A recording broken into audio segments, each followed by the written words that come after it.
Sino ba talaga ang pinakamalakas sa mundo ng mga pirata? Tigilan na natin ang debate kasi kung pag-uusapan ang tunay na halimaw, iisang pangalan lang ang lalabas. Rox D. Sebek.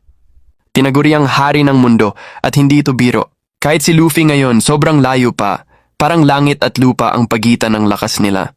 Unang patunay ng lakas niya, mag-isa niyang sinalakay ang Holy Land Marijua sa gitna ng World Conference kung saan sobrang higpit ng seguridad.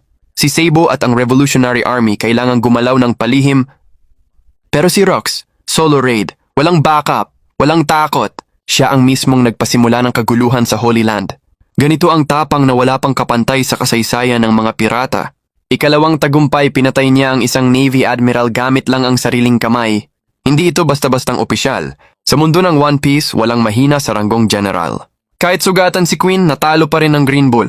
Pero kapag si Rox ang nagsabing papatayin niya ang isang general, gagawin niya yon gamit ang totoong lakas niya. Ikatlong tagumpay, siya ang unang tao sa loob ng 800 taon na pumasok sa Room of Flowers para harapin si Imu. Si Imu na buhay ng daan-daang taon, pumatay ng hindi mabilang na malalakas. Walang sino man ang nakalapit hanggang kay Rox. At hindi lang siya pumasok, direkta niyang hinarap at binantaan si Imu, sabay sabing babalik pa siya. Sino pa ang may ganitong level ng tapang? Ikaapat na tagumpay, ang walang panalo, walang talong laban niya kay Giant King Harold. Ang pinakamalakas sa lahi ng mga higante. Sobrang lakas na kahit simpleng galaw na kamamatay. Paulit-ulit silang naglaban, pero walang nanalo, walang natalo. Kahit noong panahon ni Whitebeard, kailangan niyang igalang ang hari ng mga higante, pero si Rox, pantay ang laban.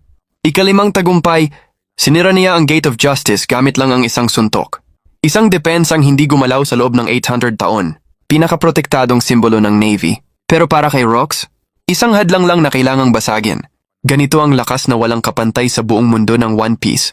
Ika-6 na tagumpay, siya ang bumuo ng pinakamalakas na pirate crew sa kasaysayan.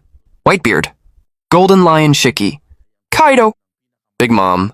Kahit sino sa kanila pwedeng maging Yonko. Hanggang na ngayon, wala pang crew ang lumampas sa lakas ng Rox Pirates. Ika-7 tagumpay, ang pagbagsak ng hari ng God Valley na si Garling Figureland sa mismong God Valley. At dito nagsimulang burahin ng mundo ang pangalan ni Rox.